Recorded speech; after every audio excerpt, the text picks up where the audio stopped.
निवडणूक वाजलेला आहे, काय तुमची मागणी असणार आहे सरकारकडे? मुख्यमंत्री साहेबांकडे आमची एकच मागणी आहे की आज दादाच्या आमरण उपोषणाला 4था दिवस होते. त्यांची तब्येतीकडे बघून म्हणजे खूप दुःख होते.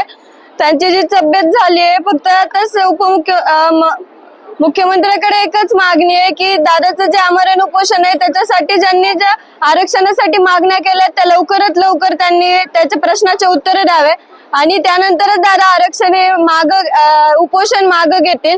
दादा आमच्याच कुटुंबाचा भाग नाहीये तर ते आज पूर्ण महाराष्ट्राचा भाग आहे. दादा हे आम्ही दादाला काही होऊ देणार नाही. माझे वडील तर गेलेत, आज आम्ही त्यांना वाचवू नाही शकलो, पण आज दादाला आम्ही काही होऊ देणार नाही. माझ्या वडिलांना आपण सुद्धा लवकरात लवकर न्याय मिळवा आणि जे दादांच्या आरक्षणासाठी मागण्या त्या लवकरात लवकर पूर्ण कराव्या. दादा त्यांची म्हणजे तब्येत आज खूप खालावली आहे. त्यांना बोलता सुद्धा येत नाहीये. आज आम्ही त्यांच्याकडे विनंती केली, ज्यावेळेस माझी आजी म्हणली मी इथून जाणार नाहीये, तुम्ही 2 घोट पाणी घ्या, त्यावेळेस त्यांनी कुठे 1 घोट पाणी घेतले.